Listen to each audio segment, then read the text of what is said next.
This video contains heavy spoilers for the movie Don't Look Up and the book An Absolutely Remarkable Thing by Hank Green. I'm not alone when I say that ever since 2020 came and went, there's been a heightened awareness that the whole world as we know it could collapse at any minute. You unlock your phone for barely 5 minutes and you get immediately smacked in the face with it. Today, there's a war brewing in a faraway country. Maybe your childhood hero is spewing the most vile nonsense on your Twitter timeline. Maybe your Instagram stories are full of the same infographics with their bright colors and bleak headlines that make your head hurt. But at least it gets you talking about what's happening in the world. That's something, right? Over the last 2 years, I've become a part of more conversations about the end of the world than I would honestly like to be part of. I've noticed that when the idea of doomsday gets brought up in everyday conversations, whether they be with close friends or family or other groups of people, there are two fairly distinct and independent routes that the conversation could take. The first is the lay down and rot approach. I'm stealing this phrase from the incels because I think it perfectly captures what I'm trying to get across here. In incel communities, the phrase lay down and rot embraces a philosophy where there's no point in striving after accomplishment and happiness because these people feel they were always destined to live a life of misery. Specifically, incels who identify with this phrase feel that their perceived socioeconomic or physical deformities are immutable, or that there is extremely limited sexual reward for becoming socially successful. When you apply this philosophy, it becomes the conclusion you reach at the end of the conversation that it doesn't matter what you as an individual do to try and combat the world-scale problem of your choice, because ultimately you have too little power as an individual to affect any meaningful change. Not to mention that you are often stuck feeding into systems that you know are harmful to yourself, humanity, or the world at large for your own survival. Anything that you could try to do, any boycott that you could stage, any community that you could create or engage with would therefore just be a waste of your time. This is by far the most upsetting conclusion, and in my experience, the most common one. None of the parties involved feels good after that conversation. You either try your best to move on to discussing something lighter, or you leave feeling much worse than you did when you came.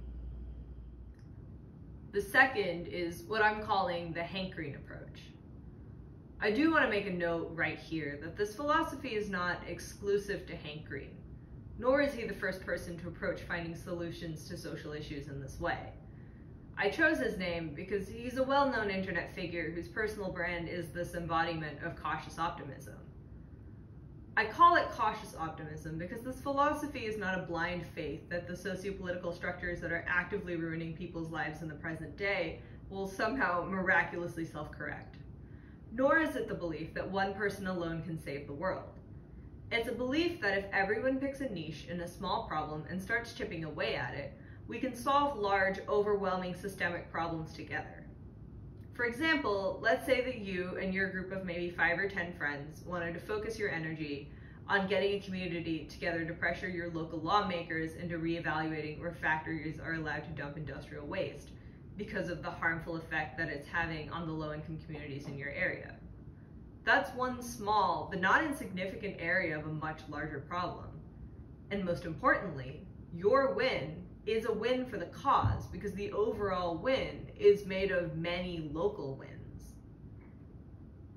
In my experience, this is a conclusion that doesn't come up often enough, but it is empowering on the rare occasions that it does. Even if you're left feeling anxious and like the scope of the problem is too big, you feel like you can keep going on. Because if me and my friends stick together and do what we can, and we assume that everyone and their friends are making an honest effort too, everything will be all right and we'll get through this together. Talking about the end of the world in a healthy manner becomes a lot more tricky when you're trying to create media for mass consumption than it does when you're just talking to your friends. Like with any piece of media, messaging is key.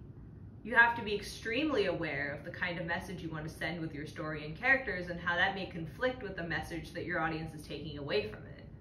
To add another layer of complexity, by creating media about social issues, given this current social and political climate in America post-2020, you're also playing a delicate game with your audience's mental well-being.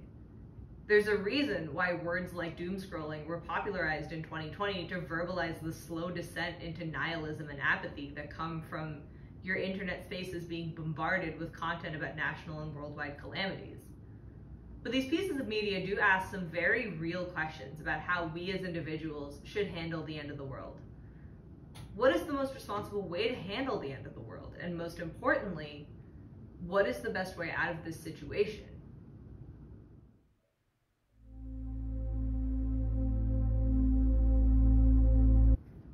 Don't Look Up is a 2021 Netflix original film written and directed by Adam McKay. Two astronomers from Michigan State University, PhD candidate Kate DiBiase and her advisor, Dr. Randall Mindy, discover a giant comet hurtling towards Earth, and the film captures the trials they go through to get the government and the media to listen to them about the imminent threat this comet poses to all of humanity. They go to NASA, and NASA blows them off. They go to the president, and she initially blows them off until she realizes that she could use the comet to boost her ratings going into the midterm elections. Kate and Dr. Mindy go to the newspapers and realize that the average person doesn't want to read about science. They go on cable news and come face to face with the reality of how TV news works to keep audiences tuning in without giving them any real information. Even if you haven't seen it, you can guess how the movie ends. The comet hits, and everyone dies in the end. Something I found sobering about Don't Look Up was what it says about the kind of person that we would prefer to hear about the end of the world from. There's a gradual role reversal between Kate and Dr. Mindy as they switch roles as the figurehead behind the scientific discovery through the ways in which their social identities interact with prevailing American conceptions of what an authority figure looks and acts like. When the two of them first meet with the editorial team at the New York Herald, one of the editors dismissively remarks that Dr. Mindy should get some media training before he and Kate go on cable news for the first time, alluding to Dr. Mindy's visible symptoms of anxiety. When the two of them get on cable news, Kate becomes visibly agitated with how lightly the hosts take the news of the comet. She can't wrap her head around how these people could possibly urge her to keep her tone light under such a dire situation. Kate ends up blowing up out of frustration on national television, and while she's screaming at the hosts, every word that she says rings true. Maybe the end of the world is not supposed to be comfortable. Maybe it's supposed to be scary, and you're supposed to lose sleep about it. Once Kate has her public meltdown, she's completely cast out of the media representation of the comet. Now suddenly, she is the one who needs media training. And I have reason to say that the shift in reception to Kate's character is because through her passion for spreading the truth about the danger of the comet, she ends up inadvertently living up to the stereotype of an overly emotional woman who is just too hormonal to see straight. Her screaming face is turned into a series of violently misogynistic memes, and Dr. Mindy assumes her position as the nerdy and endearingly awkward figurehead of what is originally Kate's discovery. Now I'm going to go back to a question that absolutely reeks of high school English class. What does this all mean? Because there's an interpretation of Don't Look Up that says that no matter what you as an individual try to do, the political and social systems in place are always going to be stacked against you. You, the individual, are always going to lose because you don't have the influence to make sweeping social change, and you don't have the influence to convince the people who have that kind of power. Even if the movie ends with a sort of Last Supper-like gathering of family and friends who became family, it's not about making the world better for everyone. Don't Look Up is about how to cope when you can't make the world better for anyone. And for a movie that's centered on activism, it's a pretty irresponsible message to be pushing. There's no call to action for the viewer because the point is that no matter what your personal call to action is, it's just never going to be enough. So why even bother at all? When I was trying to figure out what to say about Don't Look Up and why its messaging bothered me so much, I thought back to Mal's video about the colossal failure of adapting 13 Reasons Why from book to TV series. Whether you're aware of it or not, live-action film as an artistic medium inherently becomes a mirror to real life through its use of live people and live situations. In 13 Reasons Why, it was the book's narrative importance on Hannah's tapes as a metaphor for how seemingly small events of harassment and inaction compound on each other and drive someone to commit suicide that ended up showing the opposite effect in the TV series, prompting critics to say that the show was glorifying suicide more than providing awareness towards preventing it. Don't Look Up takes this idea of film as a mirror to real life even a step further than 13 Reasons Why by invoking the names and images of real political, social, and entertainment institutions that Kate and Dr. Mindy are battling against in order to spread their message. This leads the viewer into thinking that they're watching this movie to gain some kind of insight about how they can work to address the problems that humanity is facing. And then the movie works as a sort of bait and switch when they find out that, psych, the odds are so stacked up against you that the best you can do is just lay down and rot. Maybe get some friends together to lay down and rot with you so you're less lonely. And that's not a call to action. If anything, it's a call to inaction.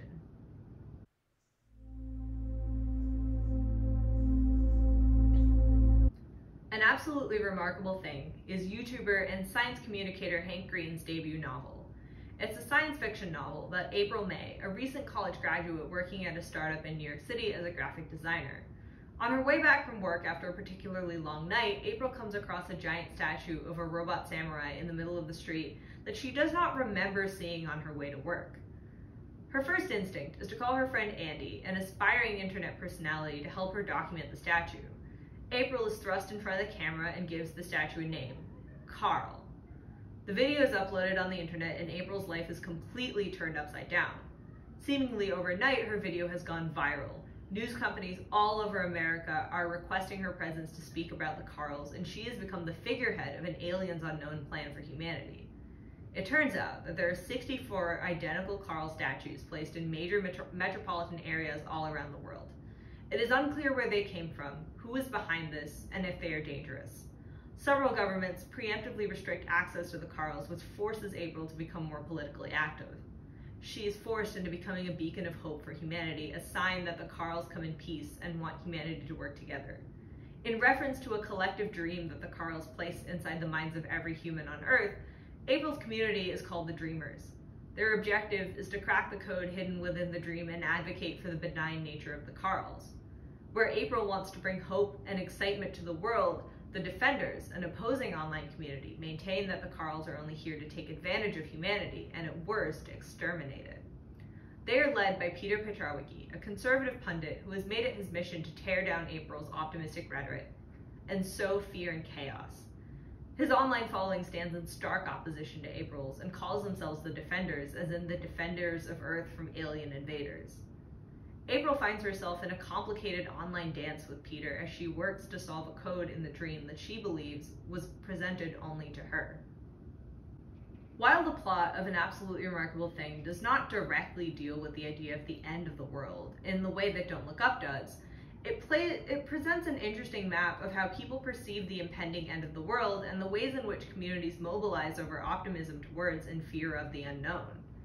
Like in Don't Look Up, there is a pretty clear distinction drawn between people who take the new social order with the Carls and the dream in stride and believe that the Carls come in peace, and those who believe that the Carls are invaders whose sole purpose is to subjugate humanity.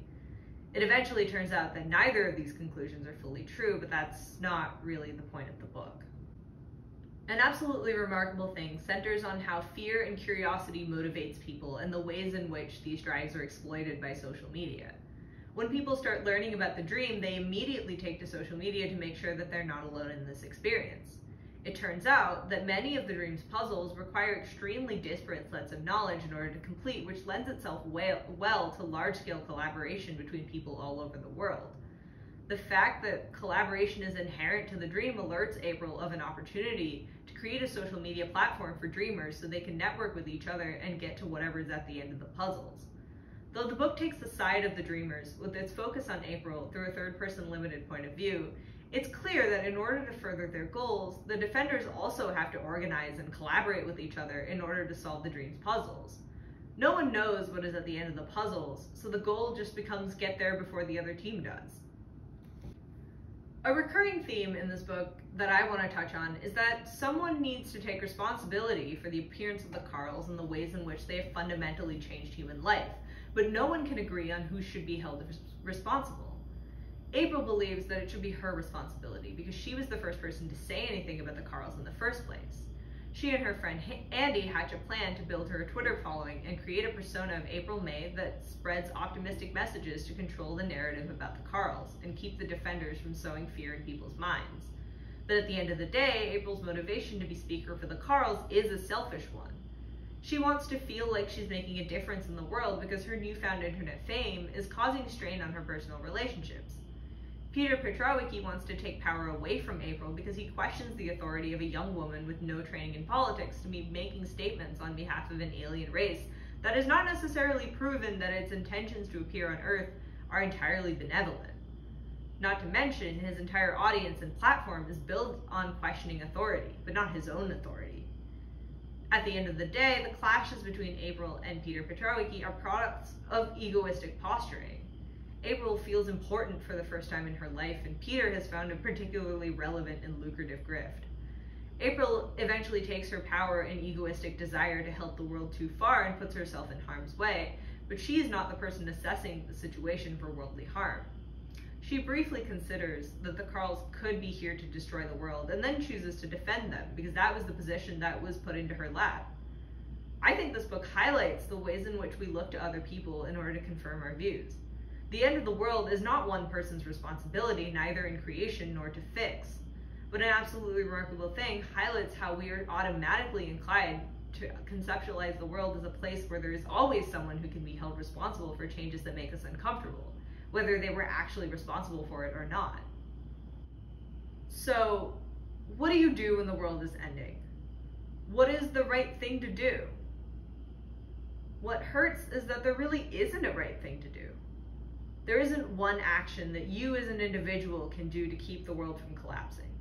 But if you're going to choose between the more realistic story of systemic evils and an economy built on attention, and the story of a group of ragtag college graduates working around the clock to save the world, I'm always going to choose the latter. Not because it makes me feel good, but because it makes me feel like I can do something to push the world in a positive direction. Even if I'm young and don't have much influence, I can make a dent somewhere. April's story isn't perfect. She pushes away her friends and destroys her relationship with her girlfriend in order to hold on to her 5 minutes of fame. But at the end of the day, she uses her platform to do something she believes in. She finds a community of people, both on and offline, who want to save the world and are doing the best they can with the resources they have. And honestly, that's the best that any of us can do.